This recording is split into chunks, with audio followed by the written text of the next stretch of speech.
Scara was at the LCS and did an interview, which I'll link up here, with Reginald, former player and owner of Team Solar Mid TSM. And in the interview, which is a very good interview, by the way, good questions by Scara, some very interesting answers by Reginald.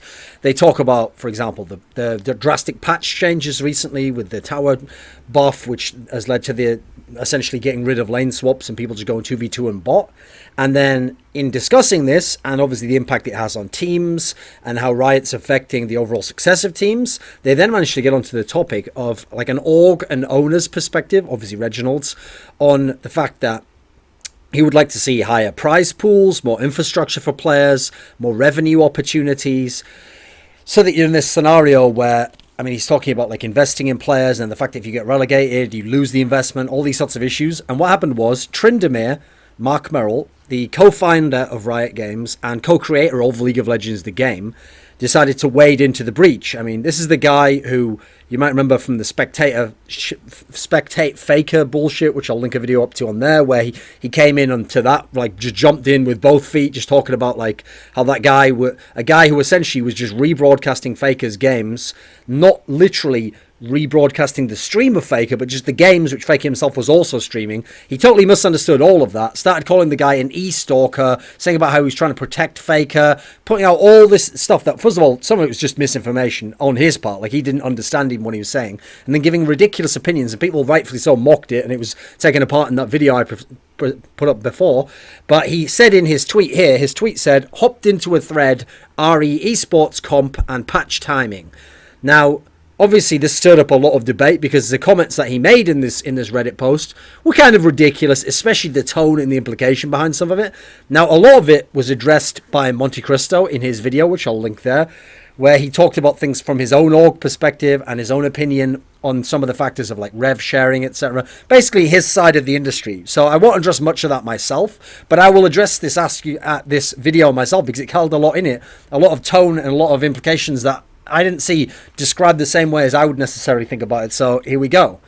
So in doing so, I'm going to break down the actual statement itself, but you can go and read the statement itself. And also, by the way, he edited it. So I'll put in the description box below a link to the original unedited version. And then also I'll address some of the things he added in his edit, because his edit changed some things, but not that much. So first of all, the main topic to start out with is the notion that Reginald is the one who should pay his players more money. That's like a key initial direct statement essentially, but also like a heavy implication throughout all that was said in Marc Merrill's post. So the quote goes, here's the first quote: "Love me some Reggie, but if he's so concerned about the financial health of his players, maybe he should spend some more of the millions he has made/makes from League of Legends on paying them instead of investing in other esports where he is losing money, question mark." And then a little bit of a quote further down: "It's not our call, nor should it be, to determine market pricing for players, but when owners don't want to shell out for top talent, that's a tricky problem." So, okay, first and foremost, this idea that, like, it's if Reggie's concerned about the financial health of his players, he should spend his own profit from League of Legends on paying them. I mean, again, that's not just the way, by the way, that salaries work in the world. You don't just take your own profit and then for no reason pay the player. Now, in terms of the fact that he says it's not their call to determine market pricing, and that the problem he sees is that players, because remember he calls it a tricky problem, that owners don't want to shell out for top talent. First of all, how does that apply to Reginald? Like, what has that got to do with what Reginald's just said, by the way? I mean, if it's not worth investing into League of Legends, like there's no motivating factor from League of Legends by which Reginald himself can make more money, it's a business, remember, or by which this would help him get better players and win in the game of League of Legends, if that's his goal. These are obviously two goals that he has to marry very carefully, wanting to be successful in the game, wanting to be successful in the business. If there was no reason to, because he could invest the same money into another esports game, get either a better return in terms of in-game success or out of the game return, direct profits and more value for his investment, then why would he put his game into League of Legends over that other game? Surely he'd put it into the other game because, as you kind of allude to yourself, that's market pricing. It's not worth it. He doesn't get as much value out of his investment into League of Legends additional to what he's done so far if the other game holds more value to him. So what's funny is he understands, apparently Marc Merrill claims to understand the concept of market pricing and the concept of a market and competing factors and leverages and valuation, but doesn't seem to understand it when you take it outside of just League of Legends and wants him to invest more into League of Legends for top talent. Again, which isn't an issue, by the way. TSM probably has the most talent in all of any of the LCS divisions. Now, he then addresses in a later comment that he's actually not addressing Reginald with the whole comment about not getting the top talent and shelling out for it, which again, why are you responding to the Reginald comment with that? But okay, so he makes this clarification. Reggie is definitely not a cheapo and is generally on the good side of trying to do the right thing by his players. Pause. What does that mean, right thing by his players? Again, two things. One, you either compete in the game to succeed in the game, which, by the way, is a very naive idea that you're going to do it just for that. That's like the basic reason that we're in League of Legends. Like, players want to win in the game, owners want to have teams that win in the game. Sure, that's the basic level. But all the financial aspects are going to be what limit or emphasize how much you can succeed within the game.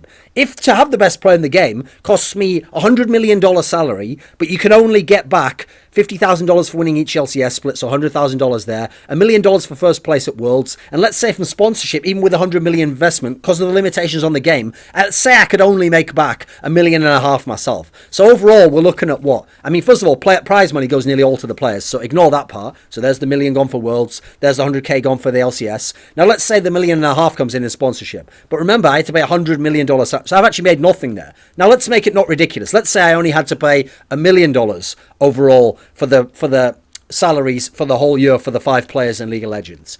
When I made $1.5 million back. So I've made $500,000 profit. Except I haven't, have I? Because there's also the cost of running my own org, the cost of all these other factors. So let's say at the end of it, I've made $150,000 profit from it overall, okay?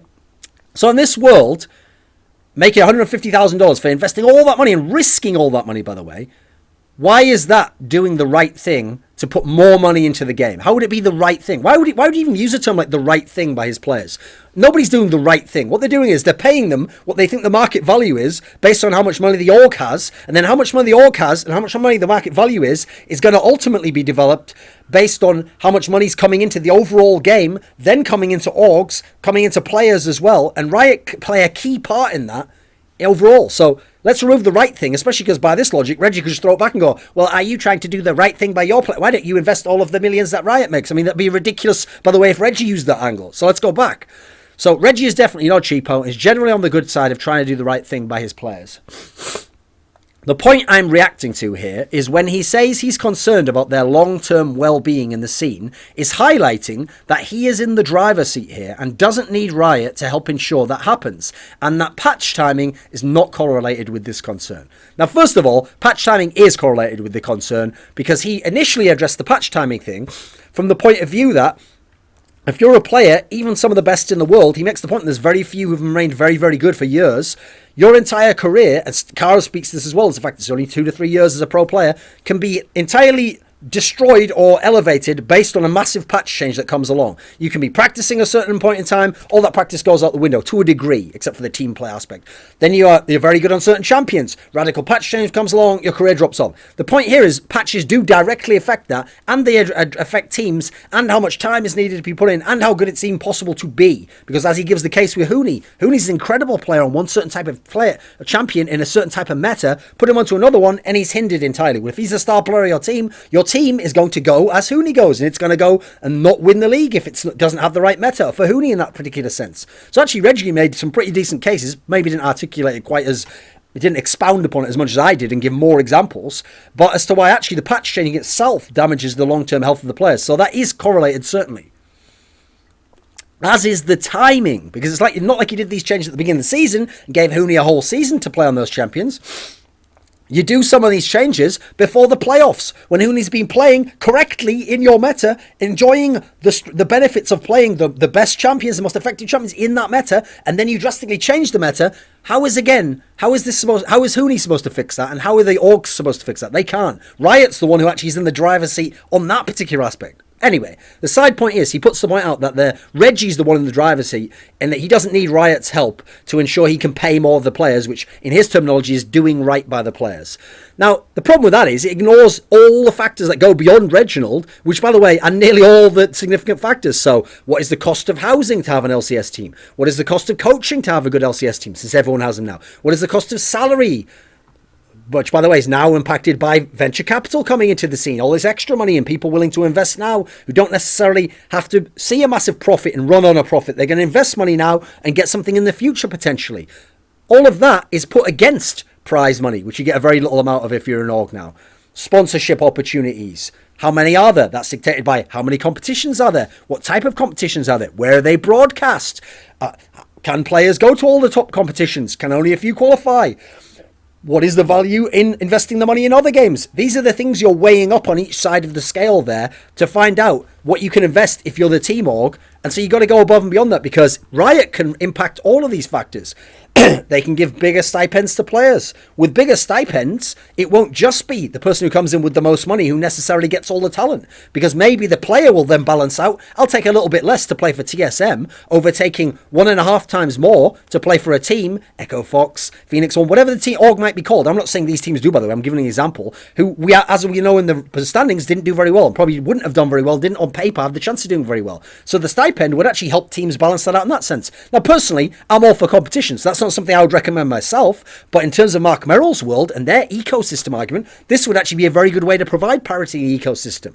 Now let's go on. Also, Riot could open up sponsorship opportunities. So that means, for example, giving more competitions to playing, allowing you to compete in third-party tournaments, allowing you to compete in international tournaments, not just based on whether you win the league or not, which again, by the way, is impacted by patch timings, changes and patch timings of changes. So there's that aspect as well. Then there's revenue share. If Riot got big sponsors for their league, or got their league broadcasted on a television channel or on some other medium, and then got some kind of money from that, either selling off the broadcasting rights directly, or making someone in esports bid for the broadcasting rights, and then maybe Twitch or someone, they have to pay for some sort of rights to broadcast it, whatever the situation might be. That's a way to make revenue, and then big sponsorships, obviously. And then if they want to then do some sort of deal with the league, the people in the league, to rev share it all, that's a way to give more money, and then the orgs will pass that money along to the players, some of it. They'll take some for themselves, obviously, in the cost of running everything, but that will definitely increase player salaries instantly, and that will improve the whole ecosystem overnight. But you know what? Those are all things at the moment Riot's been notably poor on doing and increasing those aspects, or including them whatsoever, and doesn't look like they really care about. And yet these would be the ultimate factors that would make people like Reginald able to pay his players more. It's not just the idea that, like, well, Reginald, you've made a lot of money, so why don't you pay that money to your player? Then he'd have more money. Problem solved. Yeah, I did it, guys. I did it. I found a way that you could give him more money. Yeah, but what would the basis for giving more money be? Let's just stop a second and think about this key point to think about. This is a thought exercise, because it's going to be key going forwards here. What is the business that makes Reginald money in League of Legends? Right? What is Reginald selling that makes him his profits? Because remember, he's not making the money from winning LCS, from going to Worlds. What is he exactly making? What is he selling to someone to make the money that he makes? And how does he increase that level of money based on whatever the product is that he's selling? Now, I would put it to you, the way he's selling is exposure to sponsors, right? So he's making his money from sponsors through exposure. He's not making that much from merch. He's making very little from prize money. These things would all be covered by all the costs anyway. Like, the costs would far exceed them. So ultimately, he's selling exposure, right? How does he increase the exposure to make more money? Because, by the way, people like Reginald and Cloud9 are killing it. They're the best in League of Legends at getting this exposure, selling the exposure to the biggest sponsors they can find in the most professional manner they can, and making the biggest returns on it. That's why the only people who can come into the game, like NALCS, and beat them is people with massive amounts of VC, or people that just have, like, mad angel investors who are just willing to blow a load of money, like in Premiership football, and just want to have the best team, or want to invest and have their own team, and don't care about market forces, and will put any amount of money. That's why they're the only people who can beat them. Essentially, what this guy's doing, Marc Merrill, Tryndamere, is doing, is lecturing people who are experts at selling the one quantity they have any control over, which is the exposure. They've maxed that out. They've sold it for the max amount. They've done a fantastic job at it. He's telling those people, like, how to do their own job, and even suggesting to them, I know you've maxed it out in that way, but why don't you just take your profits and then invest them into the game again? Even though, you know, if I understood this concept of how they've maxed it out, I'd understood that putting more money in won't increase the amount of exposure, won't increase the sponsorship money coming in. It'll just mean you're paying above the odds for the players. And therefore, essentially, my suggestion to you, Reginald, is why don't you just spend your own money and then not have any way to make it back? Because I'm not going to do anything that will increase your potential exposure, like put you on television, or get you sponsorship deals over here, or rev share in some other way on the success of everyone in the league, or some sort of arena events. Let's not do any of those things that would increase the potential for you to make money and the exposure you can sell. Let's not do any of that. You just take some of the money you've made and for no reason put it into the game. And also, why are you telling me, the one person who could change everything, and Riot as an entity we're talking about, that I should do it? Why don't you do it? Well, I mean, I think I've just explained for you why he doesn't there, Tryndamere. It's a pretty simple concept when you really think about what the business is here. Now let's think about what the product that League of Legends and Marc Merrill sell. They sell casual League of Legends. Just League of Legends, basically, the game. Not competitive League of Legends. So as a result, here's what's funny. I'm asking, why wouldn't they put money into the... Now, they would if they ever wanted to make money off the esports side. But for years, they've told you, we don't make money from esports side of things. But don't know why, by the way. Other esports titles make loads of money for loads of people, and people are cashing out like motherfuckers. But like Alex Garfield, fucking some of the people who are CSGO owners, leagues in CSGO, etc., who sold for millions and millions. Broadcasting rights, in theory, in the future could become an issue now with people like E-League coming into it from Turner and all the rest of it. So why can't League of Legends make money from it? Because that's never been the attempt. League of Legends product they sell is casual League of Legends. And so what they do is, esports League of Legends is an advertisement that not only is running to keep you aware of the fact that certain champions are viable and certain skins exist, etc. Products they sell, champions, skins, but also keep you interested and keep you up to date on the game. Have a reason for you to keep watching the game, to keep thinking about the game, to want to play the game, etc., etc. That's another way to keep you into the game. But the game is always going to be the casual League of Legends side thing. So even though there is an indirect connection between how much League of Legends you play and buy and purchase and spend money and the esports side, ultimately they're not going to see that much of the connection. They're just going to see you spending money in the game itself. And so they don't see any reason, as they make more and more money through the casual side of the game, to put any more money into the esports side of things. They put in their bare minimum, and they put in a little bit more at times, but they've had this same strategy, putting in that bare minimum for years and years now, and there's no mechanism in their minds as to why they would put more money in. Even if they were to make 4 times more from the casual side, they wouldn't, in their logic, do the right thing and then just put 4 times more into the esports set. They'd just go, great, the casual game's doing well, and we'll still run along this little advertisement. You know what, the advertisement's cool, and we'll just keep running that and we'll see how it goes. And you know what, it should be team owners who put more money in. Which is ridiculous because, again, why would their input ever increase? Meanwhile, in games like Dota 2, CSGO, crowdfunding aspects, stickers in CSGO, compendiums in Dota 2, this actually means that the esports side of the game, the competitive side of the game, can generate money for the very people that Riot want to have more money here, players, orgs, etc. That's how they can directly benefit them It isn't just the CSGO as a game doesn't have to succeed and then somehow that money get through to the players. Dota 2 as a game doesn't have to succeed and then get through. What they've done is they've taken the esports audience and found a way to monetize that into the game. Now, that's not what even we're asking League of Legends to do. I'm not even saying they have to do that. But League of Legends can get more money themselves through traditional means, broadcasting rights, sponsorship opportunities, increasing stipends themselves. Therefore, there'd be more for these orgs to play with. Now then, there's then this quote that says, in our opinion, like the above, they need... This is when he's talking about after the patch changes. In our opinion, like the above, they need to continue to develop talent and pay them. Right, stop right there. Brilliant. Yeah, great statement. I mean, that's a fantastic opinion and what an incredible insight. So when patch changes happen and like you have to adapt to things, I think what you should do is continue to develop talent and pay them. Spoiler, they were already continuing to develop talent and paying them because, first of all, developing talent is what everyone does who can do it, so you can get better talent and improve them in the game. Therefore, you get the success in the game. And then also, if you have very good talent that become stars, you get money from doing that. And then pay them. I mean, oh, great. I think that, you know what? Pause, everyone. I'd just like to say that I think everyone in the world should have food and there should be no war. Brilliant. Yeah, great. Some people are trying to do that, mate. That's a meaningless comment, isn't it? I mean, what's the point of that? So they need to continue to develop and pay them. We do not mind at all if there is a massive delta in compensation between the top players and the rookies. So if you're a double lift / Biofrost and can do well in standard lanes against the best in the world, don't be shy about recognizing your value in your negotiations with your team owner. So first of all, they have no issue with there being a massive delta between top players and rookies. Now, personally, I don't, by the way. I think success should be rewarded and market forces should determine, based on leverage, who should get that money. That's what I want to see happen. Now, here's the issue, though. He has no issue with a massive delta. Well, here's my question. What would cause a massive delta in League of Legends, by the way? I mean, the stipend has remained the same for 3 years.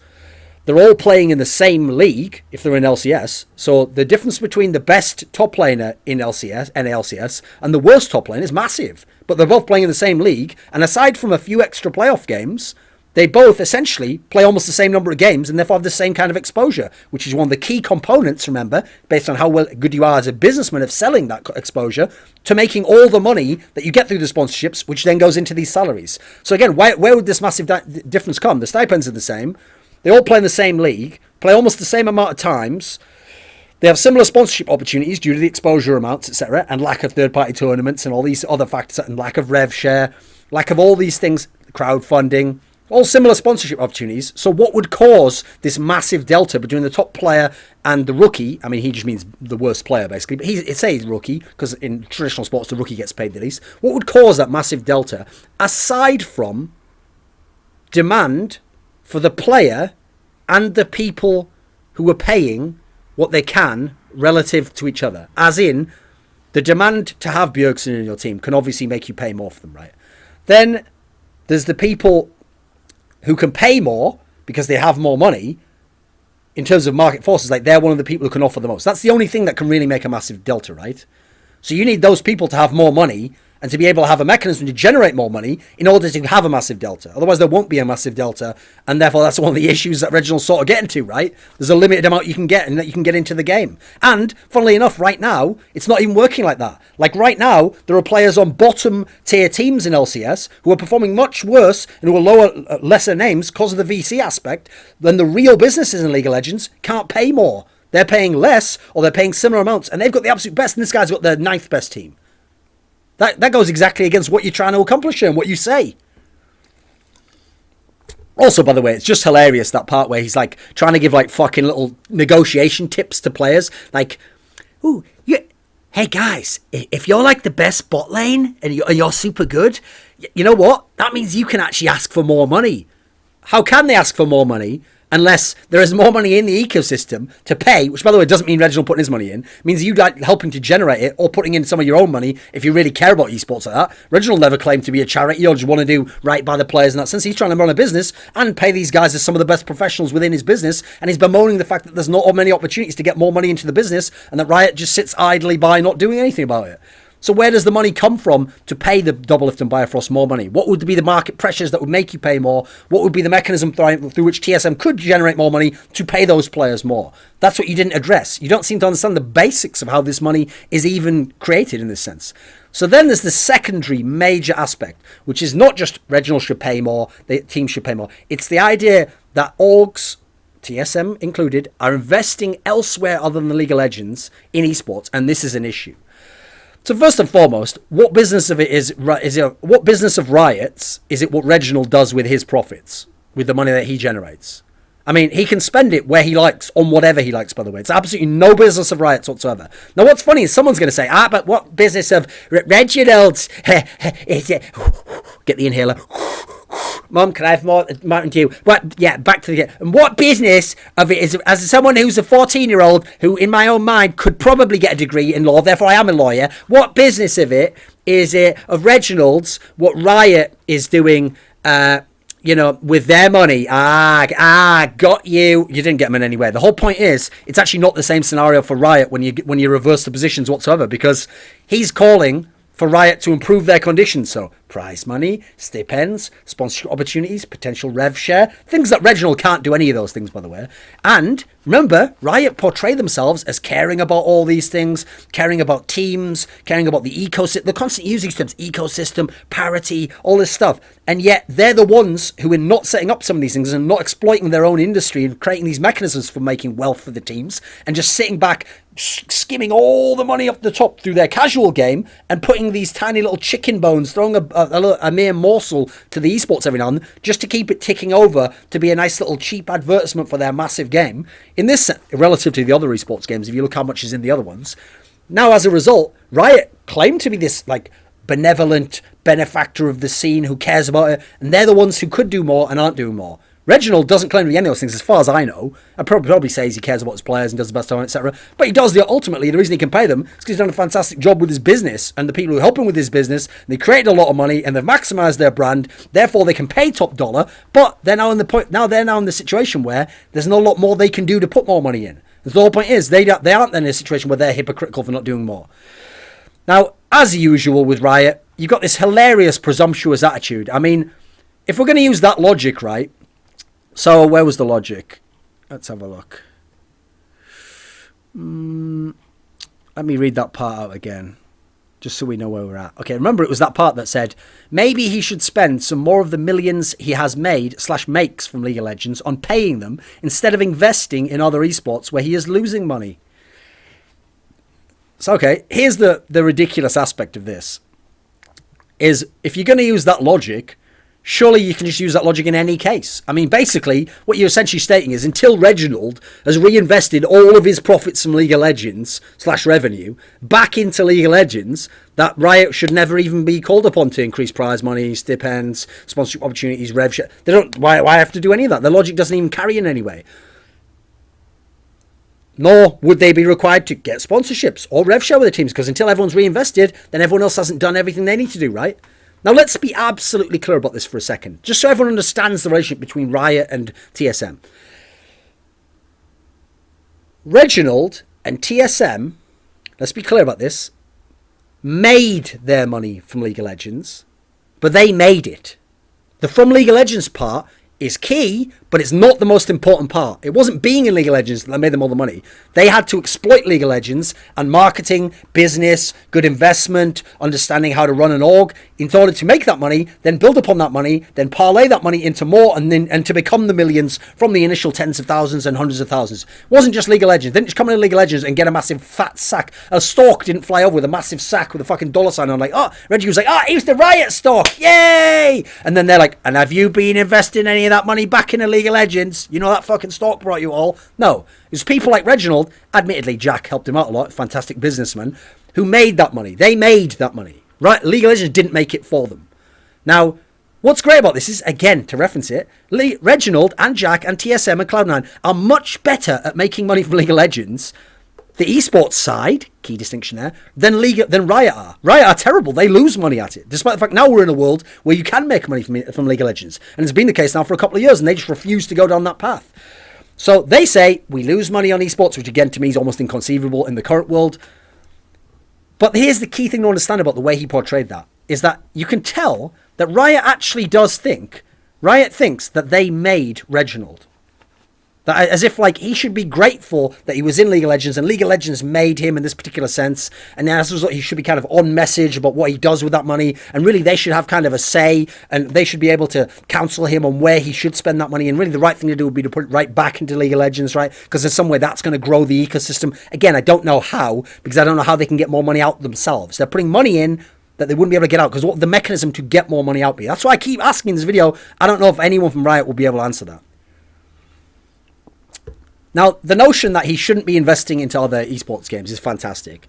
I mean, first of all, he says where he is losing money. How do you know he's losing money? How do you know which games he's losing money at? Are you an expert on other esports games? You don't seem an expert on your own esports game, mate. You might be an expert about League of Legends when you helped found the company and made the game. Even that's probably debatable. But are you an expert about esports now? Or based on what? That your game is played in other people's tournaments and, well, initially was when it got really big, and now someone else at your company runs LCS. Okay, does that make an expert? No, don't think so. So how do you know he's losing money, and in what sense? How do you know which games he's losing money in? Now, what's funny is, in contrast, a number of key people in the industry will come out and say they're losing money in League of Legends. I mean, Monty made a tweet where he pointed out that a number of teams lose money in League of Legends. He said, let's be clear, LOL doesn't make teams money in the post-VC world, venture capital. Merrill is vomiting a line told to him by the Riot esports department. Then Hastro, owner of Envious, formerly Renegades, comes out and he says, similarly, that a few native orgs do make money from League of Legends, but most of them don't, or most of them don't make most of their money from that. There's other games where you get more money and you have better opportunities, better value for your dollar in investment. Now, as is the whole fucking point of Reginald's comment, essentially, especially in a world with the arrival of the VC-backed orgs and people, now you don't make lots of money from League of Legends. That's the whole point. If Reginald was making loads of money, and he was making this mad money all the time, and everyone was, and they were all making loads of money, and the whole reason they don't just put more back in is they're like, haha, I'm making all the profits. I am a fucking rubber baron, and I will just refuse to ever, robber baron or whatever it's called, I will just refuse to pay my workers. And then Riot's like, no, you've a fair day's work for a fair price. Like, that's not what's going on here, by the way. They're the ones who are not allowing these players to make more by not allowing the orgs to make more, essentially, not helping them in that particular sense in any aspect whatsoever. And so in this world, Reginald's not just for no reason speaking out while making hundreds of millions himself. That this guy sounds like he thinks it's like 2014 still in terms of the prize money he thinks Reginald's making relative to how much is being invested back into the game and how much can be made in the VC world. Where now it's getting more into trying to buy the success in the game rather than do smart business. So, as usual, Riot have this ridiculous worldview, this mad, like insane God complex where they think they have a say over even what you do with your own profits and earnings, because ultimately they think they made you. And that's where this next key quote comes up, okay? This is from another Reddit post he made later on.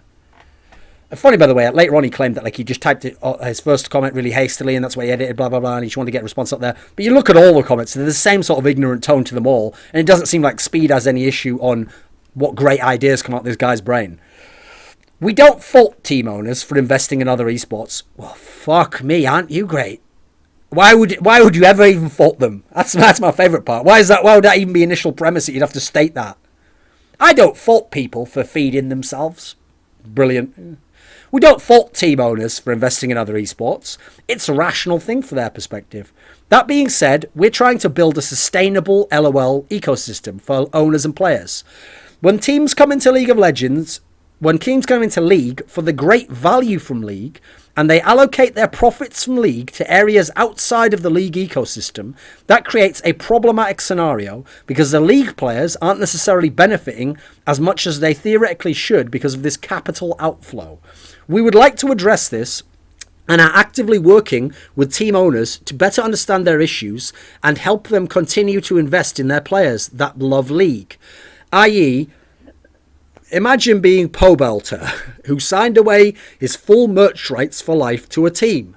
Was he fully aware of that deal when the team asked him to sign? Probably not. If that team then takes Pobelter proceeds, presumably he means money earned off proceeds from Pobelter's play, and invests in CSGO instead of paying him as an example, that is the type of scenario we want to help avoid. So, okay, first of all, notice all this terminology here. It's a problematic scenario when people allocate their profits from League to areas outside of the League ecosystem, which he refers to as capital outflow, and that they would like to address this. Now, this is just absolutely nuts stuff. I mean, first of all, like he says here, this part where they're trying to build a sustainable ecosystem, blah, blah, blah. Except as I've outlined, how are they? What's sustainable about it? I mean, it sustains at this level, but now it doesn't because now people are coming in with the VC, etc. There's no way, even for the smartest businessman in League of Legends right now, to make more money. That's the big problem, and that's what these people are complaining about, and Riot still doesn't seem to get in any sense. Then you got to put this part where he thinks it's problematic that they don't invest money back into the game. Now, here's the part that I don't get about that. If these teams were making this massive amount of money, profit from League of Legends, essentially, for his worldview to make any sense, there would have to be a really crazy cartel of all the NALCS owners where they all agree not to pay a massive amount of salary, yet all make lots of profit, and that's how they're extracting all the money without giving much back to their players. Now, that isn't what's happening as far as I can tell. The whole reason why NALCS especially is very competitive for salary is that people pay as much as they have to get the players they want. So if they want incredibly good players, they might have to bid against other teams, and as a result, salaries have doubled, tripled, quadrupled, gone up and up and up and up over the years from where they were in like LCS 2013, 2014, so Season 3, Season 4, etc. And the reason why that's happened is because when people have this money, they spend what they can to get the best teams. Now, obviously, within the bounds of trying to run a business, they can't just go bankrupt doing it. There's the problem, right? Because when these VC people come in, if these other teams were making so much money, then they would just go, all right, even though it's more money, I'm going to bid more myself, I'm going to get the players I want. But if these VC people come in with too much money, and then it no longer makes sense for a really good org to spend above and beyond what the inflated salary is now for a certain player or a buyout or whatever, then he's just not going to be able to, because he has to run it as a business first and foremost. He doesn't just have someone just helping out with investment. By the way, there's a key detail point out here that I can't go into in this video, but there's a big difference between like venture capital and the idea that you just get given money for no reason that nothing's done with. Like, investment is very different. You've got to understand, this is like a very muddy area for people who don't understand, like venture capital, angel investors. These are all like terms that unfortunately need to be outlined better, but they aren't. But anyway, we'll ignore all that for the moment. The point here is, if there was a world in which all the orgs naturally made $10 million each, $1 million each, what would happen is, the reason why someone like a Reginald or a Cloud9 could always be on top is if someone else came along and was paying $9,000 for a player a month, I'm just putting a hypothetical out there, then they could come along and pay $11,000 because they're making so much that if they want the better player, they would do what Tryndamere says and just invest more money. The point is they can't right now. They're already running it like some of them at a loss and having to use other games even to offset some of this shit, trying to succeed in the game, hoping one day as this stuff opens up, rev shares, sponsorship opportunities, that they'll have a chance to earn more and therefore it'll be worth having a slot that's a placement slot right now, someone primed to be the best team in 10 years from now in League of Legends, if it exists then. That's the point there, is that if there was all this money, it wouldn't make sense right now that people couldn't just come along and pay more and don't already do it. Think about it logically yourself. Unless it's a mad cartel, why aren't people doing it? Because the money isn't there. There isn't this opportunity to make the money and put it back in and this capital outflow like he's trying to suggest in this sense. So let's have a look. Where was the other part?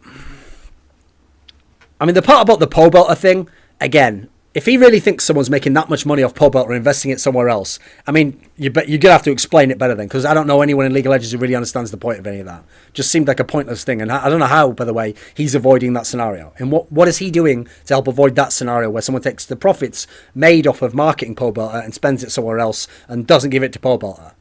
I mean, I don't know why, logically, somehow pole belter is owed the money that someone makes off of pole belter. Doesn't pole belter make a salary, which is sort of what he gets for giving away his rights to get the person who then uses the rights and makes the money off it?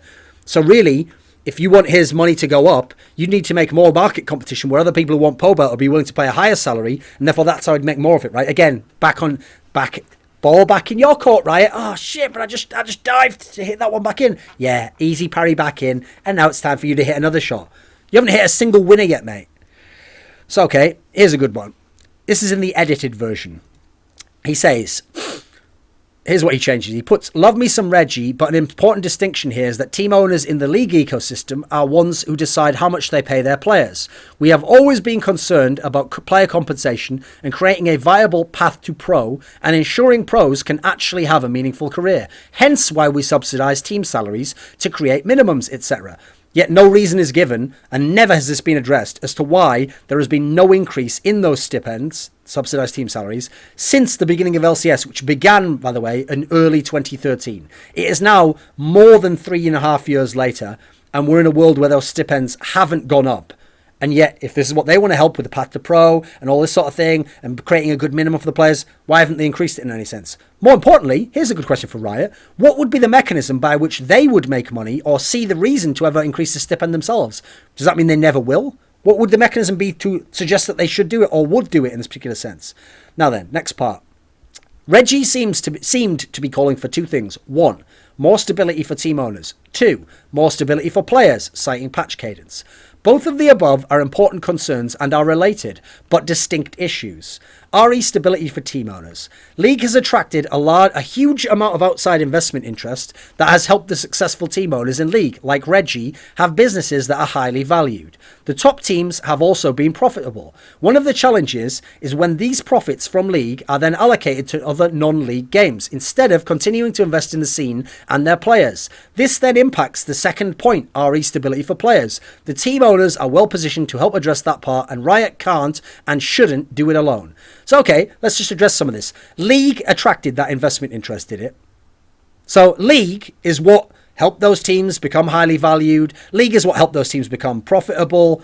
And thus, Riot feels entitled to speak about what those people do with that money that League essentially gave them because they happen to be working in League. And as a result, they want them to just spend that money reinvesting back into League of Legends. Now, that is just a ridiculous worldview. Like, that whole premise he provided there is like some shit out of a sci-fi movie. Because the idea that League attracted this massive outside interest,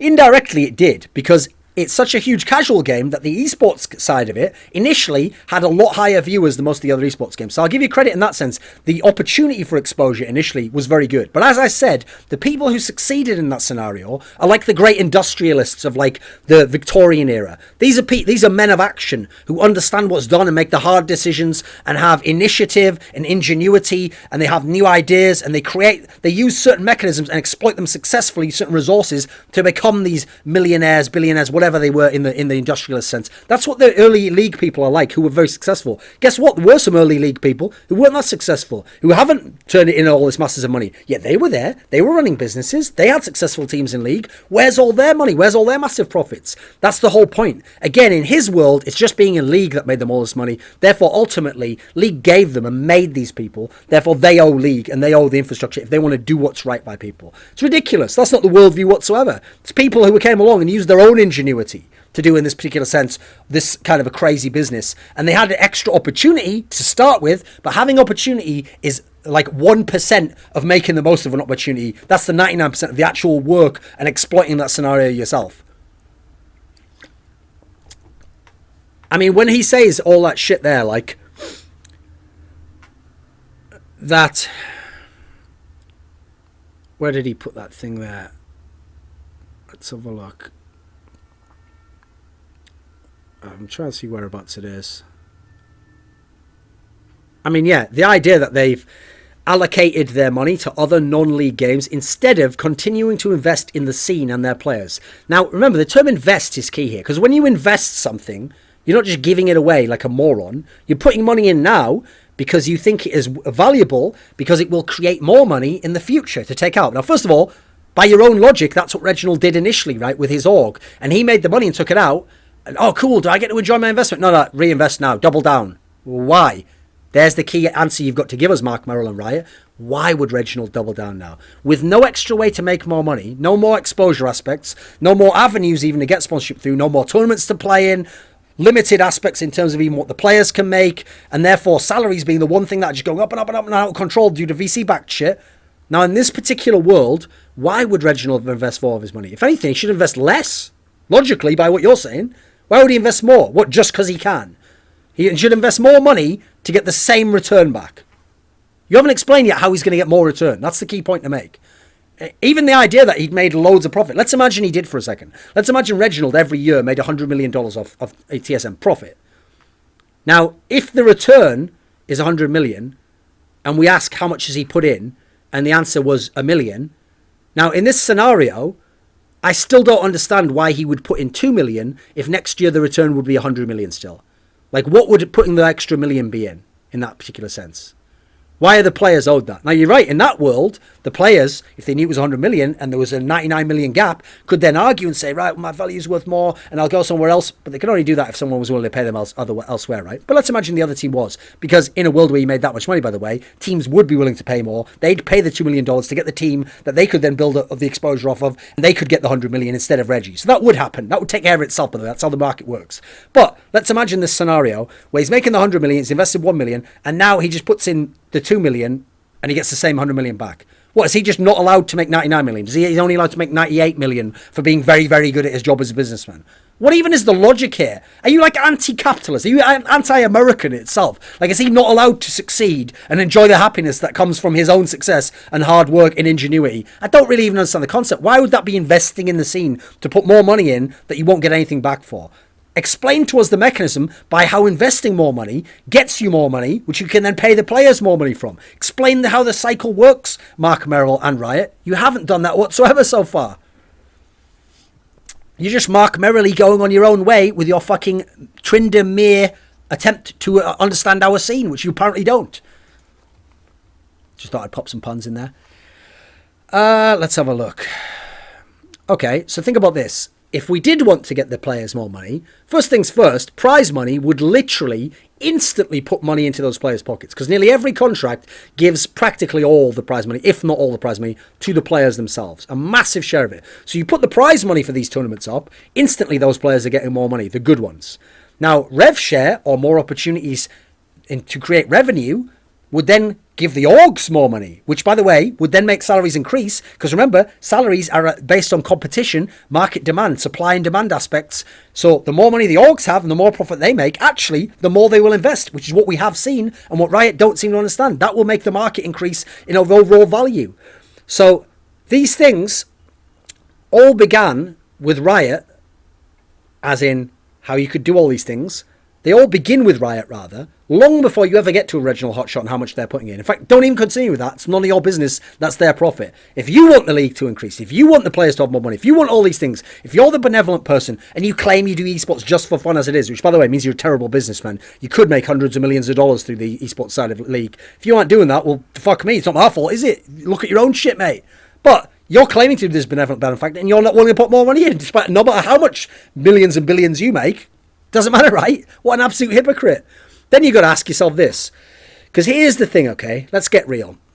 The big problem with League of Legends, and this is the reason why I've been so skeptical of Riot as a developer from very early on, is that when you go back to 2011 and 2012, when the game was starting to get really big in terms of viewership and all the esports orgs were coming in and doing tournaments in it, and then Riot took it in 2013 and they said, it's ours now. No one else runs it. You can run the odd IEM and you can run OGN in Korea because we haven't expanded there yet. And we're just going to run LCS and that's all you can do. And the leagues and teams in here are essentially exclusive except for the odd IEM. When they did that, I didn't like that because I didn't like what it did to the scene. I didn't like what it meant to players' careers and like the impact it might actually have in the future on certain aspects of what you might be able to make in terms of money. But at the time, the one thing they had going for them is that they invested so much money themselves. They were the big daddy warbucks, the guy investing, bankrolling it all, that they could always say, but we're putting all this money in, we're putting in the most money, therefore we get everything our way. And you know what? A lot of people were willing to accept that. I wasn't, but I understood at least the logic behind how they would sway people with that. Problem is, as good old Galadriel told us, the world has changed. A lot, mate. I don't know why I put like Galadriel with fucking DJ Khaled there. A lot.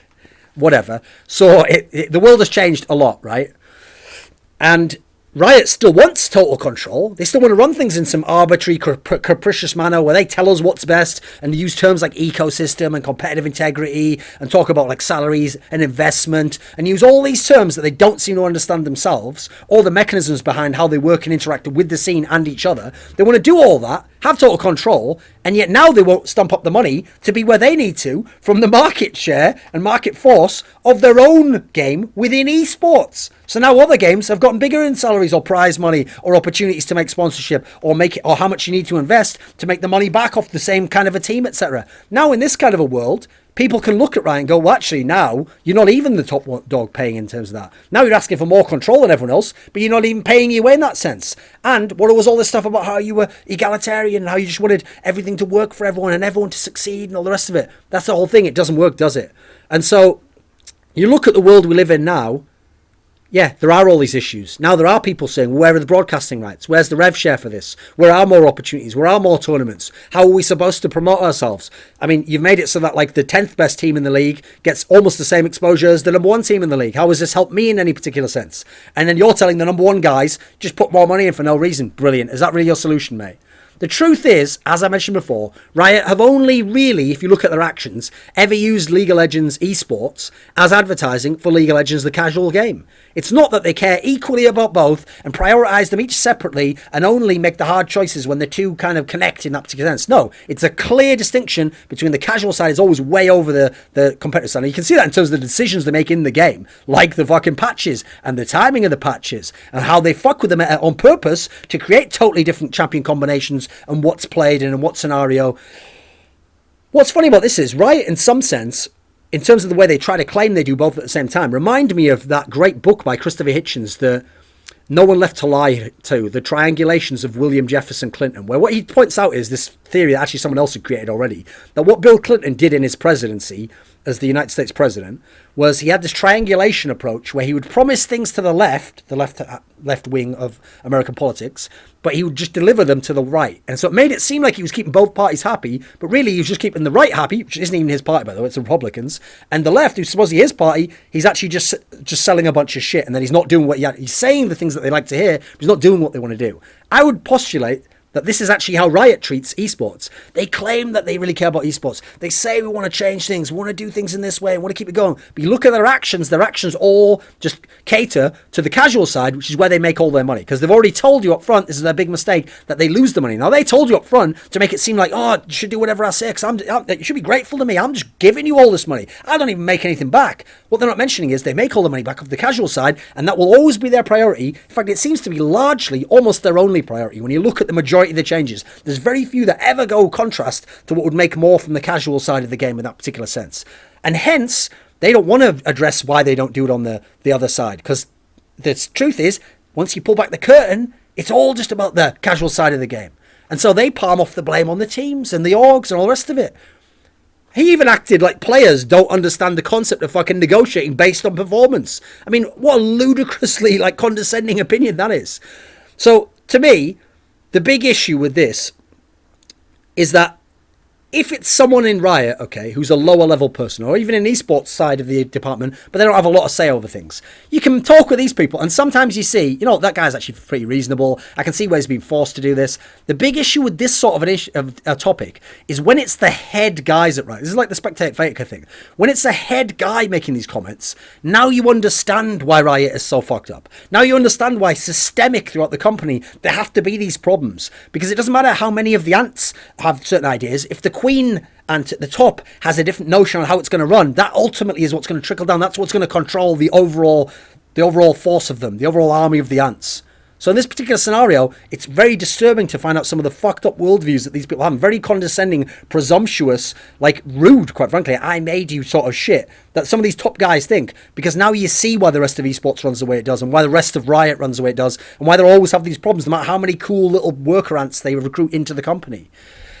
So, yeah, I mean, I think it's just pretty fucked up all in all. And I think a lot of what he said didn't make any sense. Like, it didn't even seem to fit his own theories on things. And basically, I mean, obviously there's no data, but it doesn't even seem to have explained mechanisms in a way that anyone I know in the industry knows or understands.